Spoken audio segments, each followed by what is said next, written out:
In the middle of the ocean, a helicopter and 3 motorboats with a rescue team approach a crash site. It turns out a NASA capsule has had an accident and the astronaut Sam has to be retrieved. They put her on a boat and quickly take her to the hospital. Sometime later Sam wakes up feeling extremely dizzy. As she looks around the room, she's shocked to find a pen floating above a tray. She's about to reach for it, but she gets distracted by some people entering the room. When she looks again, the pen is on the tray. Then Sam throws up and the doctors tell her it's normal. They ask her a few questions to check on her mental health and she tells them about the pen. The doctors explain that anti-gravity hallucinations are normal too. Sam's hand is swollen but not broken, so she probably just hit her hand during landing. They want to know what happened, so she shares her story. Sam got some coordinates from mission control and everything seemed to be on track, but then she thinks she hit something. Sam believes she fell unconscious during freefall, but she isn't sure about that either. The doctors say that something pierced the capsule and broke her helmet. They don't know what it was, but they assume it was meteorite debris. The particles on her suit are being analyzed for answers. Later Sam is visited by her husband Mark and their daughter Izzy. However, since she's still in quarantine, she can only talk to them through a glass wall. Her father William also comes to see her and informs her that the Pentagon is going to join NASA to investigate the crash because they want to decode some mysterious frequencies they detected during her re-entry. A government house has been assigned to her so she can recover without reporters bothering her. A doctor interrupted the reunion to take Sam away for more tests. She touches Izzy's hand on the glass and promises to see her soon. When it's finally time for Sam to move, a full convoy takes her to the house in the middle of nowhere. Dr. Michelle gives her a tour, explaining that the government bought the land in the 50s for weapon testing and nowadays it's a house for diplomats. There's a telescope outside so Sam won't miss space. When she tries to use it, she hears a painful screech and starts feeling dizzy as she sees visions of strange memories. Michelle tells her it's common and comforts her until the noise disappears. Afterward, Michelle reminds Sazam to expect all kinds of symptoms like nosebleeds and hallucinations. She needs to concentrate on recovery if she wants to get back to work since she'll have an assessment test in 2 months. The doctors will come every morning to check on her. After the team leaves, Sam feels a terrible headache so she takes her temperature, but she has no fever. She also moves her bandage to check on her hand and notices an awful bruise. Then she starts unpacking, but she has to stop when her nose begins to bleed. Sam goes to the kitchen to get a cloth for her nose and receives a video call from her best friend Val. While they chat, Sam suddenly freezes and stares at the backyard for several seconds. Val keeps calling her name until she snaps out of it and Sam apologizes, saying she thought she saw something. After she moves to another room, something moves in the shadows outside. The chat continues and Val advises Sam to downplay her symptoms so she can get back to work soon. After the video call ends, the lights in the house start flickering and a loud noise can be heard in another room. Sam goes to investigate and finds the floor covered with dirt and rainwater. There's a chair on the floor and the backyard door is open. Sam goes outside to use the telescope. She looks around the woods and notices something moving in the shadows, but it quickly disappears. With a flashback in hand, she goes to the forest and throws a rock at the area where she saw the moving thing, not realizing that the mysterious being is now on the roof of the house. Suddenly she starts hearing the screeching sound and sees the same visions full of lights and people walking in a dark crash site. The next morning Sam wakes up and realizes she isn't wearing the bandage. She also notices that the bruise is spreading. While she makes breakfast, she's shocked to see an egg floating above the counter.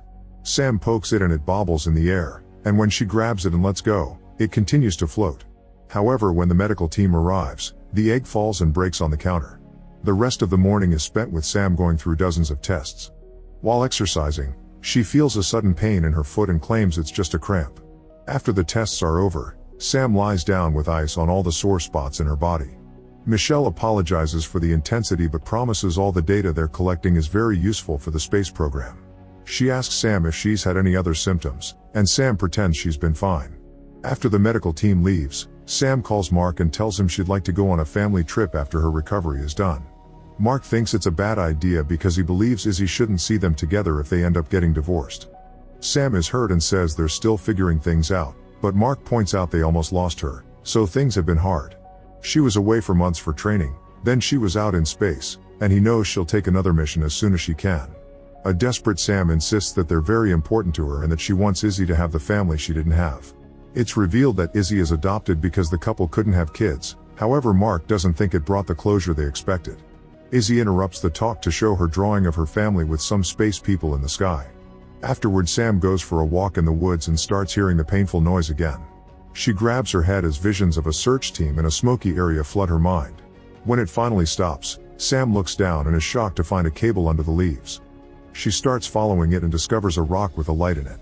When she lifts it, she confirms the rock is fake and there's a camera under it. A worried Sam looks around to find another cable, and following it reveals a second fake rock with a camera. As she starts making her way back, she trips on a tree root and hits her head. Then Sam wakes up on her bed with a terrible headache. She touches her hair and finds blood. At that moment, she notices someone outside and is startled by a man entering the room. He says they found her outside with a serious injury, so they brought her in. When Sam asks who they are, she learns that William has come to visit her. He explains that he called a search team when he arrived and found the house empty, scolding her for not resting. Sam asks about the cameras and William reveals that he didn't tell NASA about all the house details because he didn't expect Sam to go that far. Then he takes her downstairs and opens a secret area hidden behind the furniture while confirming that this is a safe house. They go down another set of stairs while William reveals that this house was built for important people who need temporary hiding. When the final door opens, they enter a big area with plenty of living quarters. The back room is the central system, which runs on its own power source. William turns on the computer and shows Sam that there are dozens of security cameras surrounding the house. In an emergency, the building shuts itself down behind 3 layers of the hardest materials known to man. There's also a defense system, but William doubts she'll need it. After they leave, the screens start glitching. After William leaves, Sam checks the state of her hand, noticing that the bruise is reaching his arm now. She takes a picture and sends it to Val before taking her medicine. Val replies that she just needs to put ice on the bruise and she'll be fine. In the evening, Sam relaxes in the jacuzzi outside while the wind blows quite strongly around her. Suddenly the wind stops and Sam hears some weird noises in the woods. After just 1 second, the wind starts blowing again. A worried Sam goes back inside and calls Mark, but she is sent to voicemail. At that moment the lights start flickering, so Sam grabs a flashlight and goes to the balcony, but she doesn't see anything strange. When she goes back inside, the lights go out and a mysterious monster appears at the door. It takes Sam a minute to register what she just saw, and when she checks again, the monster is gone. Then the lights come back and Sam decides to open the door. She looks around with her flashlight but doesn't find anything this time either. Sam goes back inside and makes sure to activate the alarm when she locks the door. On her way to the bedroom, the house AI suddenly announces that there's been a breach, so lockdown is initiated. Metal panels raised to block all the doors and windows, leaving Sam locked inside. She immediately tries to make a call, but her phone has no service. After the screeching sound hurts her ears again, Sam hears a noise behind her and turns around, but there's nothing. A growling noise can be heard in the neighboring room, so a terrified Sam goes downstairs while the creature runs past her. Hearing it come closer, Sam rushes to the power switches and presses them all to no avail. The exit doors won't open either. At that moment the doorknob on the room door starts moving, only to stop when Sam points the flashlight at it. After some hesitation she decides to open it and goes out to investigate. Soon the lights flicker and a plant shakes by the window, startling Sam into dropping the flashlight. She quickly picks it up and looks at the plant, only to scream when a creepy hand suddenly touches the glass. Sam runs downstairs and opens the secret entrance, rushing into the bunker area to reach the security cameras. At first the screens don't appear to be working, but eventually she finds the right switch and turns them on. Sam looks at the area around the house and finds the terrifying creature crouching on the grass. However, when the light flickers, it disappears.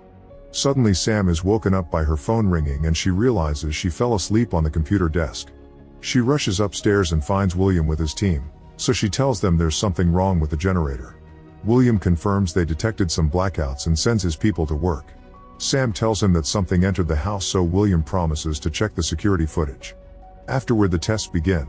Michelle looks at the bruising and admits it doesn't look normal, so she'll make an appointment for x-rays. Sometime later Mark and Izzy come to visit Sam. While William spends some time with his granddaughter, Mark and Sam go to the woods to have a private talk. Sam tells him she saw a creature that isn't from this world and wonders if she brought an alien with her when she landed, since her mission was about broadcasting signals into space. Before Mark can respond, they're interrupted by Izzy. Then William and Sam check the security cameras. At the time Sam saw the monster, the screens start to glitch, but there are no monsters on the grass. William thinks she's seeing things because of her stress and reminds her to rest. After William goes upstairs, Sam makes the computer scan the house and it detects 9 people, which match her family and William's team. Izzy and her parents go for a walk in the woods and Mark actually shows some affection. Suddenly they hear a weird noise and notice that Izzy is missing. They desperately start looking for her until Izzy startles by appearing behind them with a dead bug on her hand. All bugs in the forest start screeching and one even crashes into a tree, scaring the family into leaving. The noises get louder as they run into their shock. Thousands of bugs start flying out of the woods. The family runs to hide in the house and watch in horror how all the bugs land on the windows to the point that they block the sunlight. Moments later, the bugs are gone and the glass is incredibly sticky. When the couple takes a look, they find all the bugs dead outside the windows. A cleaning team soon arrives to take care of the mess and a NASA officer theorizes it was an environmental issue. Sam asks for any updates on the tests they were running on her capsule, however the labs don't have the results yet. Mark leaves with Izzy but promises they'll visit her again tonight. Afterward, Sam realizes her foot feels strange and takes off her shoe, only to discover her toe is bleeding. She rushes to the bathroom and takes off her sock to wash her toe, but a closer look reveals that the wound goes all the way up to her leg. When she touches her toe, she screams as the nail comes off. After bandaging her foot, Sam puts some ice on her bruised arm. The lights then start to flicker, so she pushes a table against the back door in fear. She also searches the internet for weird bug incidents and learns that geomagnetic disturbances may be the cause, which some people connect to UFO sightings and abductions. Pictures in the article show creatures and people with bruises like hers. Feeling something on her back, Sam runs to the bathroom and looks in the mirror to discover the bruising is on her shoulder blade too. The lights flicker again, so Sam rushes to activate the alarm before running downstairs. Weird noises can already be heard in the other rooms. At that moment, Mark calls to inform her he's on his way and Sam asks him if she was a good mother, leaving Mark confused. As the lights continue to malfunction, the house AI announces another breach followed by lockdown. Sam tells Mark that there's something in the house before she hears some noises getting closer. Soon Mark's voice on the phone becomes gibberish. Sam's taking the stairs to the bunker when she suddenly feels an unbearable ache in her back that makes her fall. Sam rolls down the stairs and lands rather painfully. When she touches her back, her hand finds a mysterious gelatinous substance. After noticing that her cell phone is broken, Sam hears the noises upstairs and runs to the computer. She checks all the cameras yet she can't see anyone.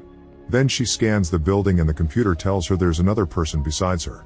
The screens start glitching as a monster finally appears inside the house, so a terrified Sam turns them off. The computer runs another scan and now confirms 2 more people on the upper floors. Sam tries a few buttons and the ceiling starts ejecting smoke in the corridor. She runs to the next room and finds the kitchen, only to hear the noises there. After hiding behind the furniture, Sam sees the reflection of the monster on the oven. Luckily it doesn't see her and moves away, but when she tries to sneak to the door, a second creature comes in and she has to hide again. Sam waits for this one to move too and rushes through the door. Next, Sam hides in one of the bathrooms and blocks the door with furniture. Suddenly her bruised hand starts aching, so she removes the bandage, only to discover that her skin is covered in a mysterious substance. The creatures are pounding on the door, so Sam hides in the shower right before they burst in.